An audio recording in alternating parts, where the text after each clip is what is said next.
Alhamdulillah, alhamdulillahilladzi hadana lihada wa ma kunna linahtadiya laula an hadanallah.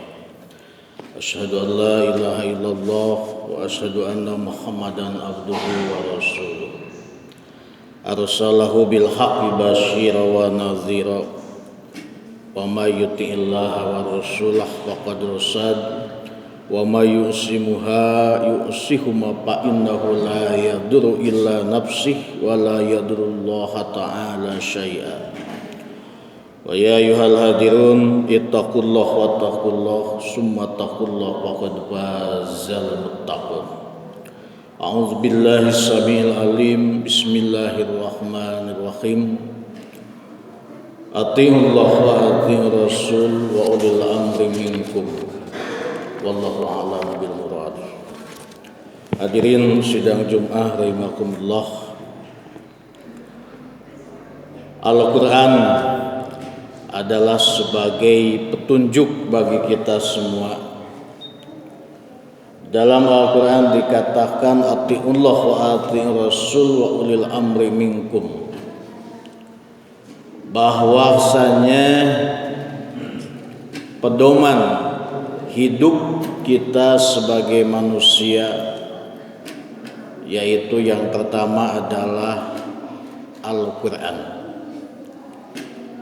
dan yang kedua wa atiiur rasul, dikatakan di situ adalah al-hadis atau as-sunnah. Wa ulil amri minkum, di situ dikatakan bahwasannya sumber hukum Islam. Yang ketiga adalah ijma' sahabat. Dan ketika tidak ada pemerintah yang ikut andil, maka kita sumber yang keempat adalah qiyas. Fa in ta'uddu nikmatallah. Selanjutnya adalah ketika tidak ada ijma', maka kita kembali kepada qiyas. Al-Quran adalah sebagai sumber yang pertama di dalam kehidupan kita sebagai umat muslim.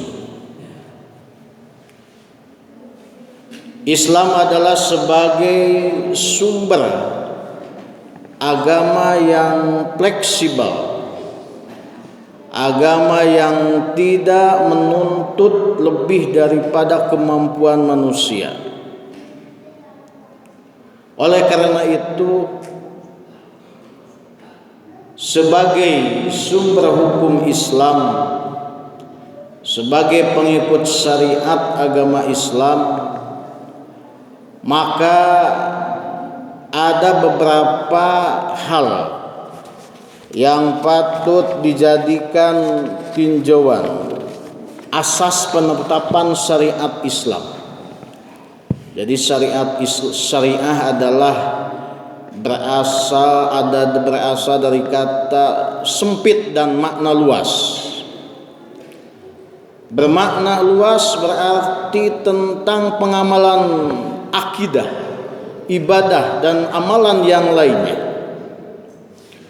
Kemudian ada yang bermakna sempit, yakni semua hukum yang kita lakukan dalam kehidupan kita sehari-hari, yang mana kita tahu bahwa syariat Islam turun ke muka bumi ini adalah untuk menjaga 5 hal. Yang pertama menhibduddin, yang kedua hibdun nafsi, yang ketiga hibdun nasl, yang keempat hibdul mal. Dan ini semuanya berurutan. Tidak bisa kita loncat. Lebih utama dulu hibdul mal, tidak bisa. Tetapi yang pertama adalah menjaga agama. Baik kita mengacu kepada Al-Quran yang paling pokok, yang mana Al-Quran turun adalah sebagai wahyu kepada Nabi Muhammad Perbedaan kita dengan Nabi adalah ketika Nabi diberikan oleh Allah langsung nasihat. Kita dengan Nabi Muhammad ada kesamaannya. Tentu saja kita bisa dibilang sama, tetapi berbeda. Samanya adalah daripada makhluknya, insannya. Tidak ada perbedaan. Kalau begitu bagaimana hanya wahyu diturunkan kepada Rasul, kepada kita saja? Padahal Rasul juga al-insan mahalul khata wa nisyan.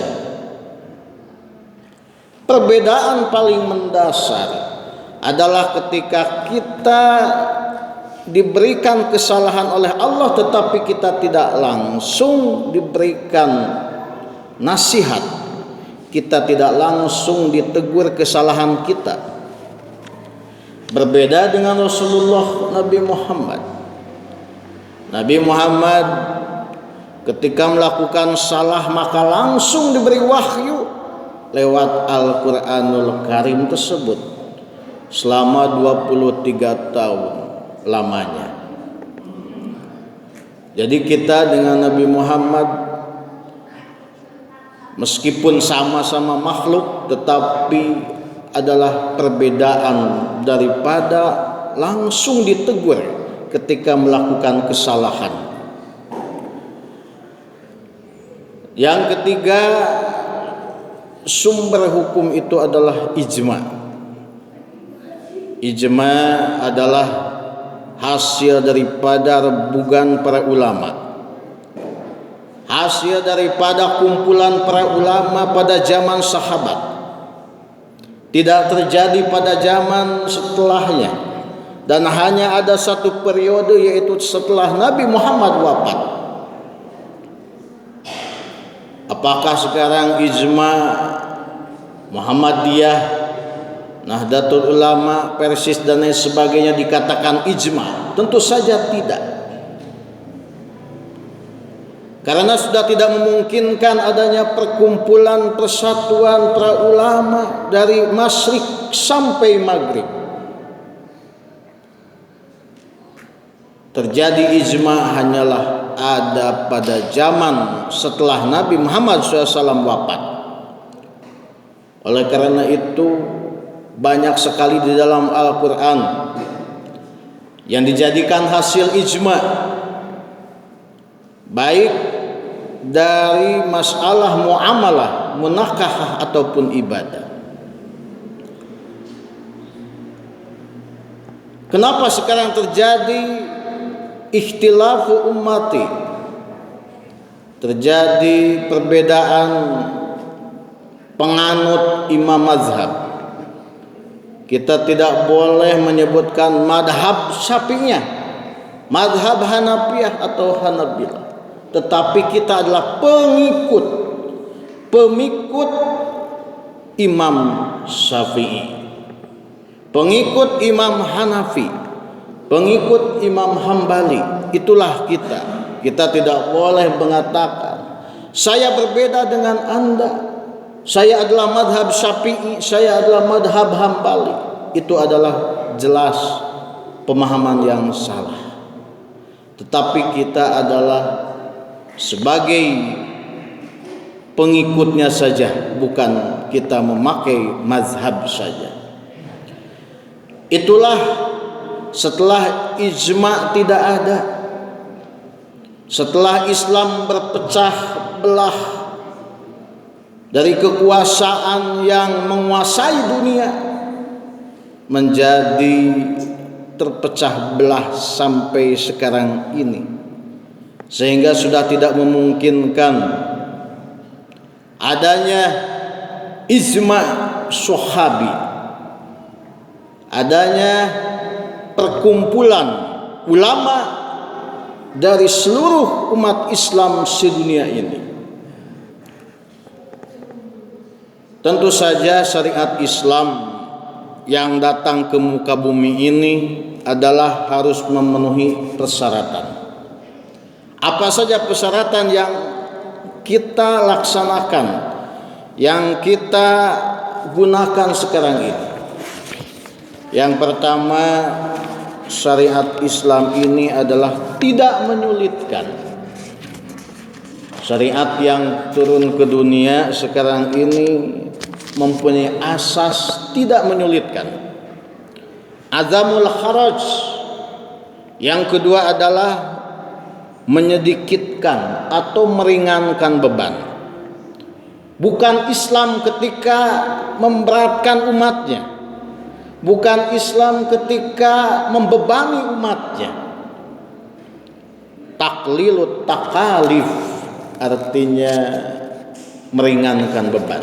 Dan yang ketiga, berangsur-angsur dalam pembinaan hukum. Artinya Islam tidak datang langsung sekaligus, tetapi ayat Al-Quran turun ke muka bumi memperingatkan umatnya, memperingatkan Nabi, yang mana Nabi adalah pernah salah. Ketika Nabi salah mensiasati dalam peperangan, ketika Nabi melakukan kesalahan-kesalahan, karena dia juga makhluk, langsung diperingatkan oleh Al-Quran bahwa itu salah. Langsung Allah memperingatkan bahwa itu salah. Tidak menyulitkan. Apa itu tidak menyulitkan? Tidak menyulitkan artinya Islam adalah untuk memberikan kemudahan. Banyak ayat Al-Quran yang mengatakan bahwasanya Islam itu adalah agama yang mudah. Wa ma ja'ala 'alaikum fid-dini min haraj. Dia tidak menjadikan kesukaran untukmu dalam agama. Jadi Islam tidak datang bertentangan dengan syariat fitrah manusia. Semua perintah dan larangan dalam Islam bertujuan untuk melapangkan, memudahkan kehidupan manusia. Hanya nafsu manusia yang mempengaruhi dan menimbulkan dalam pikiran bahwa larangan itu memberatkan. Inna din yusrun walam yusaddad din ahadun illa ghalabah fasaddidu wa qaribu wa abshiru. Coba saja kita renungi, kita baca, yang mana Al-Quran Islam memberikan kemudahan. Contohnya pelaksanaan syariat dalam puasa. Kita boleh buka ketika kita dalam perjalanan atau dalam keadaan sakit. Bahkan kita bisa tidak berpuasa ketika kita tidak mampu dan mengganti dengan fidyah. Yang kedua, kita bisa mengqashar salat,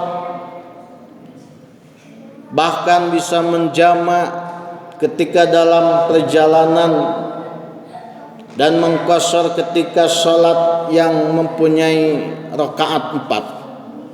Nah, itu adalah sebagai bentuk bahwa Islam adalah tidak menyulitkan. Tidak bisa Islam membebani umatnya yang hanya mempunyai kelemahan ini. Berbeda dengan umat-umat sebelumnya, sebelum umat Nabi Muhammad yang mempunyai kekuatan di atas umat Nabi Muhammad. Yang kedua, menyedikitkan beban. Taklifut takalif artinya merupakan sesuatu yang logis, tidak adanya kesulitan. Karena dengan banyaknya beban maka akan menyempitkan. Kita sebagai manusia yang lemah, ketika terlalu banyak beban, maka ini akan menyusahkan ibadah kita.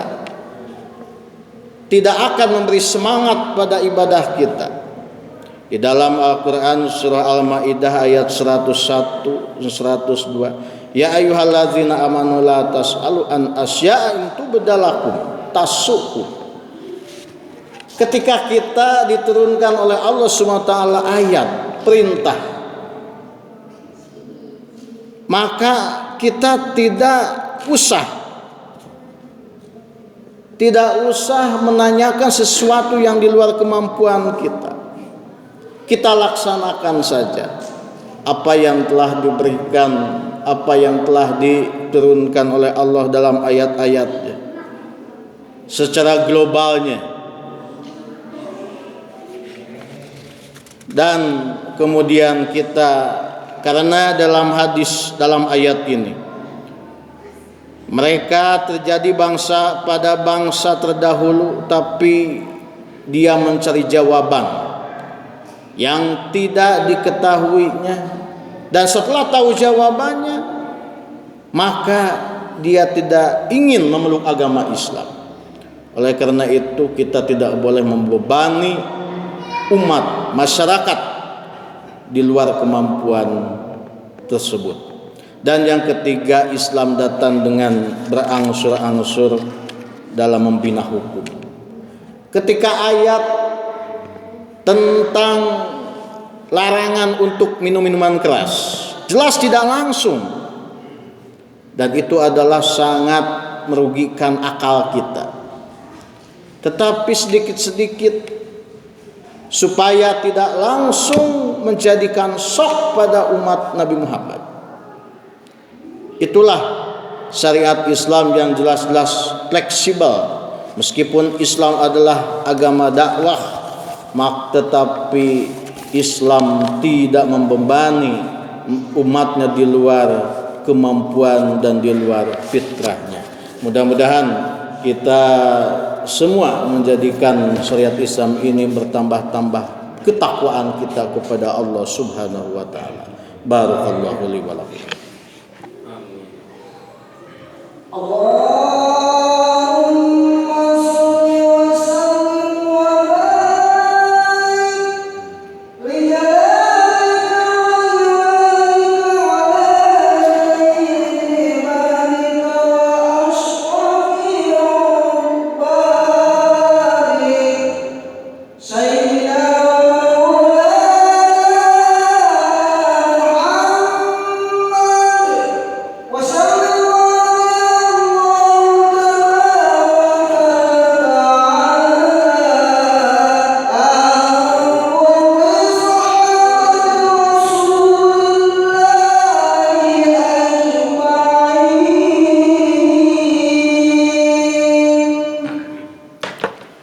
Alhamdulillahi wa kafa wassalatu wassalamu ala nabi Mustafa wa ala alihi wa sahbihi ala sidqi wal wafa.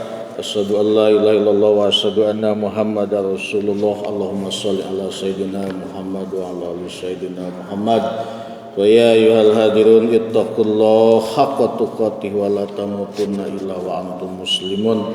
A'udzu billahi samiil alim. Bismillahirrahmanirrahim. Ya ayyuhalladzina amanu taqullaha haqqa tuqatih wa la tamutunna illa wa antum muslimun.